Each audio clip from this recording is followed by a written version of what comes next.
સૌમિત્રો જય સોમનાથ. ઓમ નમઃ શિવાય. પ્રિય મિત્રો, તમારો દિવસ શુભ રહે, મંગલમય, શુભકામના. હું બિલીમરથી જોગીભાઈ વ્યાસ આપ સૌનું આપણી ચોકસમાં આપનું હાર્દિક સ્વાગત કરું છું. મિત્રો, આજરોજ જોઈશું આજનું શુભ પંચાંગ. આ તારીખ છે 2/8/2026 રવિવાર. અષાઢ વદ ચોથ તિથિ છે. આજે સંકટ ચતુર્થી છે. આજે ચંદ્રના દર્શન રાત્રે 9:40 થશે. આજે પંચક પણ છે. આજે જોઈશું આજનું શુભ પંચાંગ. આ તારીખ આજે જે બાળકનો જન્મ થાય છે એની તિથિ ગણાય છે ચોથ. આ ચોથ તિથિ આજે રાત્રે 11:16 પૂર્ણ થઈ જાય ત્યાર પછી જે બાળકનો જન્મ થાય એની પાંચમ તિથિ ગણાશે. આ પાંચમ તિથિ ત્રીજી તારીખે રાત્રે 10:55 પૂર્ણ થશે. આજે જે બાળકનો જન્મ થાય છે નક્ષત્ર ગણાય છે પૂર્વ ભાદ્રપદ. આ પૂર્વ ભાદ્રપદ નક્ષત્ર આજે રાત્રે 9:38 પૂર્ણ થઈ જાય છે અને ત્યાર પછી જે બાળકનો જન્મ થાય એનો ઉત્તરા ભાદ્રપદ નક્ષત્ર ગણાશે. આ ઉત્તરા ભાદ્રપદ નક્ષત્ર 3 તારીખે રાત્રે 10:01 પૂર્ણ થશે. આજે જે બાળકનો જન્મ થાય છે એનો યોગ ગણાય છે અધિગંડ યોગ. આજે રાત્રે 10:30 પૂર્ણ થઈ જાય છે અને ત્યાર પછી જે બાળકનો જન્મ થાય એનો શુક્રમા યોગ ગણાશે.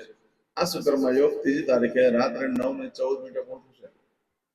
આજે જે બાળકનો જન્મ થાય છે એનું કરણ ગણાય છે બહુકરણ. આજે સવારે 11:16 પૂર્ણ થઈ જાય અને ત્યાર પછી જે બાળકનો જન્મ થાય એનું બાલવકરણ ગણાશે. આ બાલવકરણ બીજી તારીખે રાત્રે 11:16 પૂર્ણ થઈ જશે. આજે જે બાળકનો જન્મ થાય છે એને રાશિ ગણાય છે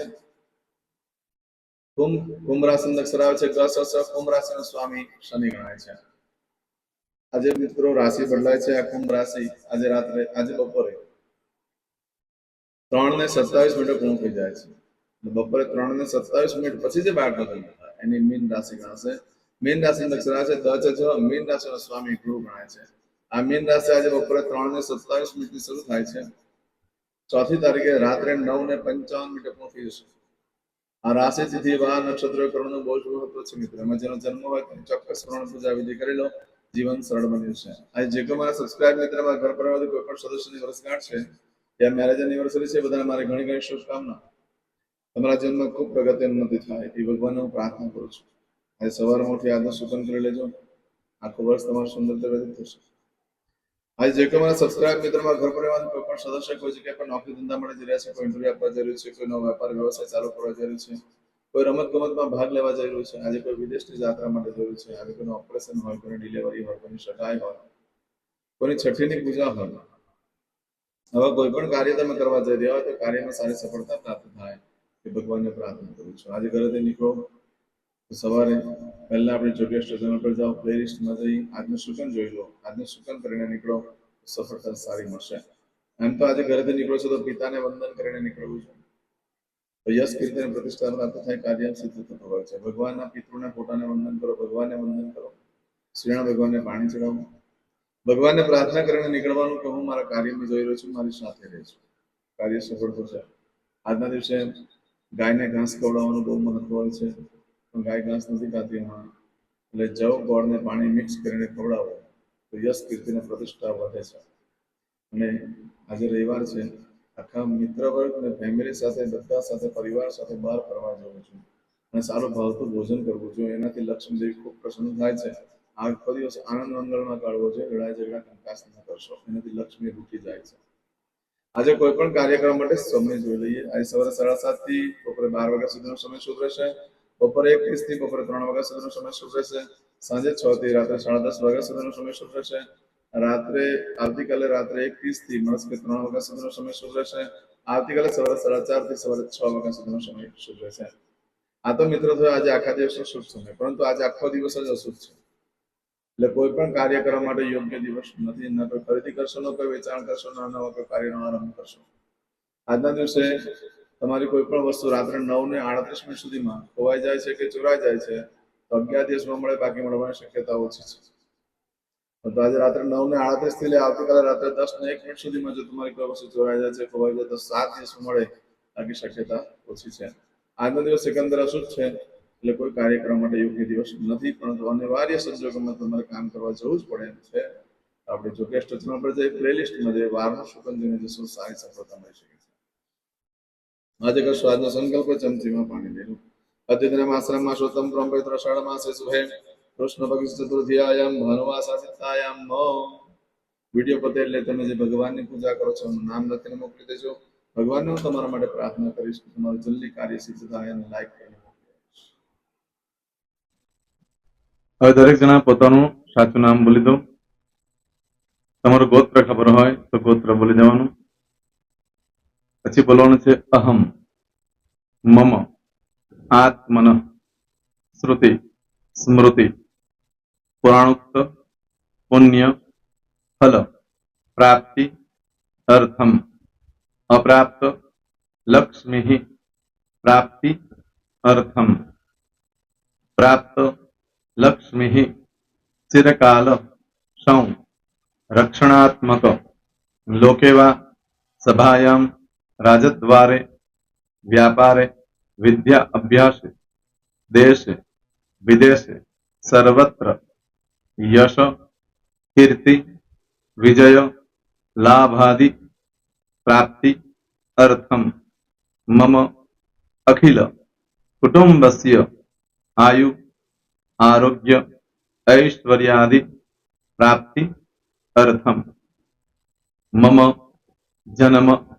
समय तथा च विप्र वृंदानां जन्म समय जन्म कुंडली मध्ये स्थित ग्रहः गोचर ग्रहः महादशा अंतर्दशा प्रत्यंतर्दशा तथा च योग युति दृष्टि मध्ये शुभ फल प्राप्ति अर्थम भय रोग शत्रु बाधा दोष मारण तारण मंत्र तंत्र अरिष्ट दोष पीड़ा निवृत्ति अर्थम भूत प्रेत पिशाचादि द्वारा रचित अरिष्ट दोष निवृत्ति अर्थम मम सकल मनवांछित फल और तुम्हारा मन में जे कई इच्छा हो बोली जवान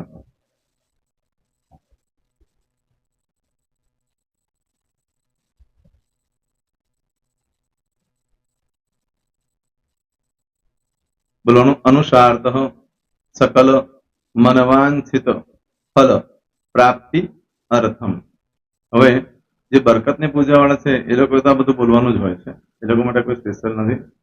પણ જે લોકોએ હવે જે કહું છું તે લોકોએ જ બોલવાનું, જેના લગ્ન થઈ ગયા હોય એ લોકોએ બોલવાનું છે. મમ દાંપત્ય જીવન મધ્યે સુખાકારી પ્રાપ્તિ અર્થમ પુત્ર પૌત્રાદિ સંતતિ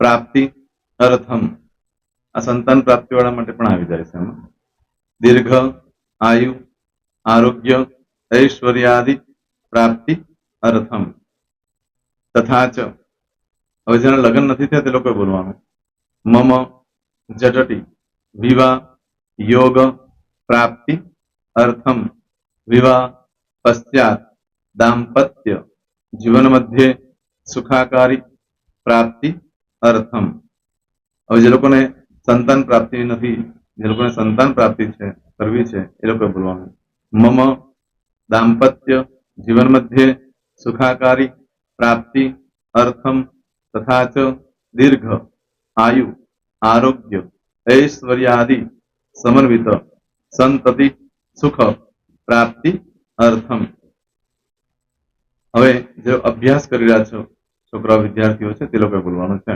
મમ વિદ્યા અભ્યાસ મધ્યે उत्तरो उत्तर प्रगति उन्नति सानुकूलता पूर्वक दिव्य सफलता प्राप्ति अर्थम और जो लोग विदेश में जवा मांगता हो कि सीट में जवा मांगता हो मतलब भारत देश ने बहार जने धंधो व्यापार करवा मांगता हो ये लोग अथवा विदेश जवा मांगता हो कायम माटे ये लोग बोलवानुं मम जटटी विदेश गमन योग प्राप्ति अर्थम विदेश गमन कार्य मध्य सानुकूलता पूर्वक दिव्य सफलता प्राप्ति अर्थम आरोग्य वाला बोलવાનું છે જેને આરોગ્યની પૂજા આપેલી હોય એ લોકોએ એમ તો દરેક જણા જ બોલવાનું છે. બોલો મમ આયુ આરોગ્ય ऐश्वर्यादि प्राप्ति अर्थम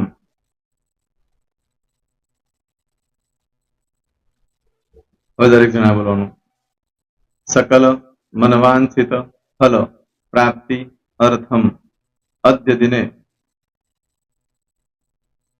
પ્રધાન દેવતાનામ નિત્ય દિન અનુસાર્થ પૂજન અર્ચન કર્મણિ અહમ કરીશ્યે.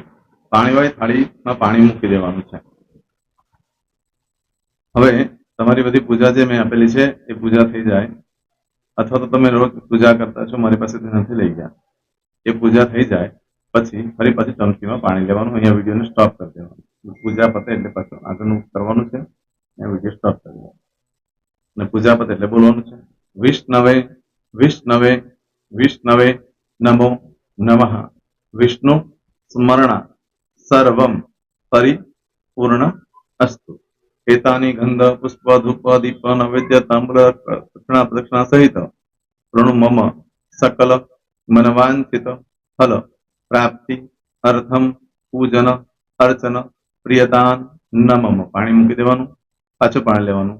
પૂજન અર્ચન બ્રહ્માર્પણમસ્તુ. નીચે જમીન પર પાણી મૂકો, એમાં આંગળી ઘસી કપાળમાં તિલક કરી દો. કપાળમાં જમીન પર પાણી મૂક્યું છે એમાં. ત્યાર પછી ભગવાનને કહેવાનું કે હે પ્રભુ, આજે પૂજા કરતા કઈ પણ પ્રકારની ભૂલચૂક થઈ ગઈ હોય તો અમને ક્ષમા કરજો. અમે તમારા બાળક છીએ પ્રભુ, તમારો ખૂબ આભાર માનું છું. આજે મારી પાસે તમારી પૂજા કરાવી, મારી મનોકામના પૂર્ણ કરી. પ્રાર્થના કરી દો. જગ્યા પરથી ઉભા થઈ શ્રીનારાયણ ભગવાનને પાણી ચડાવી દો અને નિત્ય કર્મ જે કરતા હોય તે કરો. જય સ્વામિનારાયણ. તમારો દિવસ શુભ રહે, તમે અને તમારો પરિવાર સુખી રહે, સંપન્ન રહે, સુરક્ષિત રહે, એ ભગવાન સોમનાથ દાદાને પ્રાર્થના. તો મિત્રો, તમે મારા વિડીયોને લાઈક ના આપી હોય તો સૌથી પહેલા લાઈક આપી દો, અને ત્યાર પછી જો તમે મારી આ ચેનલ સબસ્ક્રાઇબ ન કરી હોય તો સૌથી પહેલા સબસ્ક્રાઇબ કરી લો અને બેલ આઇકોન ઓલ પર ક્લિક કરવાનું ભૂલશો નહીં, જેથી કરીને સૌથી પહેલા નવી વિડીયો જે કંઈ મૂકું એ તમને મળે. મિત્રો, કંઈ પણ મૂંઝવણ હોય તો મને આ નંબર પર તમે ફોન કરીને પૂછી શકો છો. મારો મોબાઈલ નંબર છે 9825546459. મિત્રો, કોમેન્ટ્સમાં જય સોમનાથ લખવાનું ભૂલશો નહીં. ફરી પાછા નવા વિડીયો સાથે મળીએ. ત્યાં સુધી સૌને જય સોમનાથ.